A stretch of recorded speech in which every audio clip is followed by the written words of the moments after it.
And immediately the Lord said to them, "Be of good cheer, it is I. Do not be afraid." Then he went up into the boat with them, and the wind ceased. The disciples had been with the Lord for several months when this incident occurred. They had left all to follow him, and they had heard him teaching many wonderful new ideas.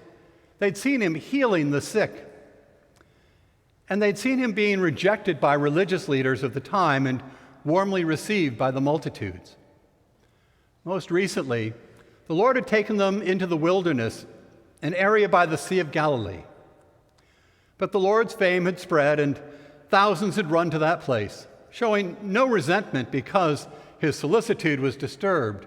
The Lord embraced them. He taught them. And then, at the end of his teaching, he fed them with the loaves and fishes of 5,000. Now, after this, the Lord sent the disciples back to the more populated areas around the Sea of Galilee on a ship, which was a sensible thing to do since that was a much quicker route than walking around the Sea of Galilee. But while they were rowing, a fierce wind came up, and the trip dragged on. And said the Lord could see that while they were halfway there, they were straining against the wind. Their oars were getting them nowhere. And then in the fourth watch, somewhere between 3 and 5 or 6 in the morning, before daylight, they saw the Lord walking on the water. And yet, in the midst of this, in the scary scene that was there, the Lord wasn't easy to see. He appeared almost ghost-like to them, almost as if he was hardly there at all. Yet they cried out to him, and he said, "Be of good cheer, it is I. Do not be afraid." Then he got into the boat, the wind ceased, and they were amazed as they were able to finish their journey. This story of the Lord walking on the water and entering the boat of the disciples is really a description of something that we experience in our lives, the journeys that we take, and where the Lord is in relation to it. Often we do feel fed by the Lord. Like the disciples and the multitudes, we've listened to him. We've heard many truths from the Word, from our teachers, from our friends, and we've been delighted with the vision of heaven that is presented in the heavenly doctrines of the new church, the vision of regeneration, the vision of conjugal love, and many, many more. And these things have enlightened us, have lifted us up, have set the path for us, as it were. And yet, those ideals sometimes don't follow through for long in life. Just like the disciples, they're in the boat, and the first half of the journey seems fairly easy, or it must have to them. So doing the right thing with our lives, trying to do all the normal useful things is relatively easy, but we eventually run into storms. When life's journey is not as easy as we'd hoped it to be, where we run into problems. Bad things happen to us, or maybe we do things that harm other people, or we just look around and see the evil in the world. It seems like the Lord's not there. And where is the Lord at the time? He seems to be off on the mountains, a far ways away praying.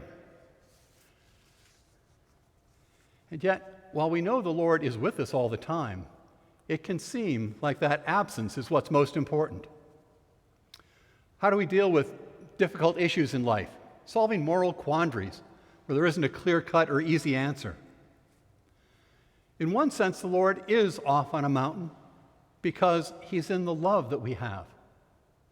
And it's not visible to us because the Lord doesn't want to control us or take over our lives in that way. And while we may be connected to the Lord by periodically reading the Word, coming to worship service, thinking about him, in some ways, he's not as present as we might like. And also notice that the Lord came to them in the dark of the night. Often the time right before daybreak is considered the darkest time of the night. Perhaps that's because the night's been going on for so long. We can imagine what it must have been like for them to be on the waves where they couldn't see the waves coming and suddenly they were upon them. How frightening, terrifying that must have been to them all.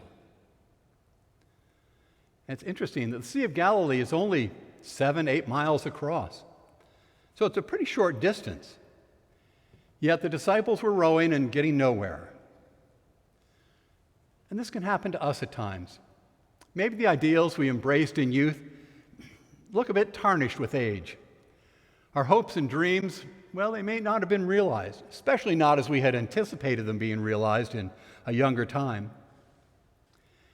And that's that sense of darkness, of not being able to see where we're going, the confusion. Or our lives can just seem like endless routines where not much is accomplished with not much end in sight. We may have gotten somewhere in our spiritual lives, but it's hard to see where because it's all dark out. And what's more, our efforts are like rowing against that wind. Now, that wind represents false ideas that have entered into our minds. These false ideas distort our thinking, give us a false image of life and what we're supposed to be doing in it. Perhaps one example of this might be the erroneous idea that life's meant to be fair, that in our idealism we think, well, good's rewarded and evil is punished. Now, we do know ultimately that is the case. There are consequences for everything we do, whether good or bad. But it's often not seen in this world, certainly not in a timely manner, and often not seen until the next world. So how do we react when we see injustice or harm being done? A young mother being afflicted with serious illness, or a criminal walk free. Well, we can rail at God and be angered by his lack of compassion, by his inability to help. We may sit him on a distant mountain and think that he's uncaring, he's not there. Those false winds of false expectations have deceived us into thinking that this world is everything, and that at least it's much more important than anything else we could have. But for those who keep struggling, the Lord can walk upon the waters. Even in the darkest times of our lives, he can pass by.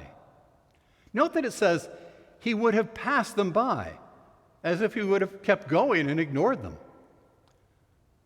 The Lord's with us, but sometimes in a fleeting way, in a way that we don't see him as obviously as we might, because he's not going to force his way into our lives. He stands at the door and knocks, and we have to open the door.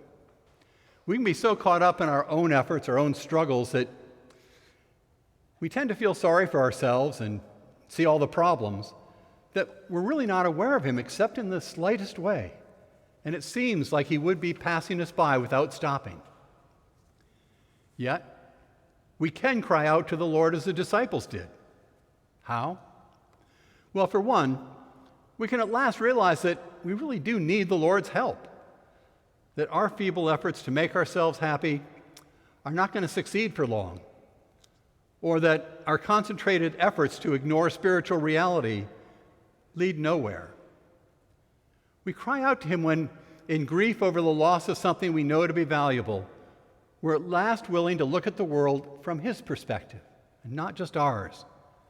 We cry out to him when, in humility, we acknowledge we need his guidance to believe, to have a purpose in existing. And in whatever way we cry out to him, he immediately answers. And what's his message? Be of good cheer, it is I. Do not be afraid. That's rather an amazing statement for him to make. He didn't reassure them, oh, I'll take care of the wind, or it will be all right. He simply said, be of good cheer. Now, even when we're rowing against the wind, he tells us to set aside our fears, our problems, and trust in him to be of good cheer. And that's because the hells constantly present with us try to drag us down and make us think that our problems, our worries, are everything.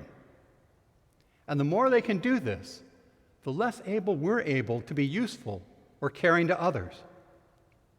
Now, the writings note that these kinds of doubts, these kinds of negative feelings, are like a small grain of sand. If you hold it in the palm of your hand, you can hardly see it. But it says, if you take that one small grain of sand and bring it close to your eye, it will blind you. That's how the hells operate. And that's why the Lord said, be of good cheer. It is I.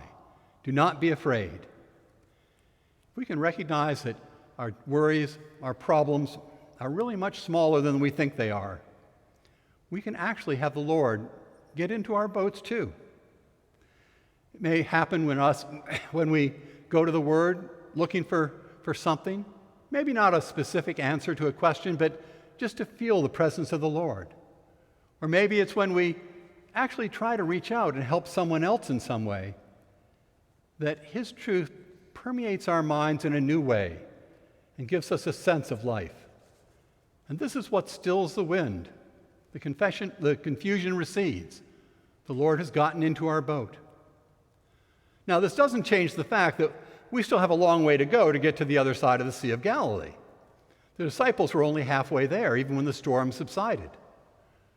There'll always be hellish currents to contend with, weariness of apathy and the hidden rocks of evil. But with the Lord's direction, with the faithfulness to seeking His truth and following His way, we can continue that path rowing ahead. And then we can be amazed and marveled at the Lord's doing. We can see His power and His love, what He's doing and not just us. We can be awestruck by it, knowing that without Him, we can do nothing. So we can be rescued from fighting the winds at sea each day, each week, each year. It doesn't happen once or twice in a lifetime. It happens periodically. We lose our way. We need to see the Lord walking to us. We need to cry out to Him, to invite Him into our boats, that His presence might comfort us, that the storms might be pushed aside, and that He may be with us in a more living and caring way, giving us the vision, the strength to continue rowing. Indeed, His presence will bring us good cheer, for we will see that when the Lord is with us, we have really nothing to fear. Amen.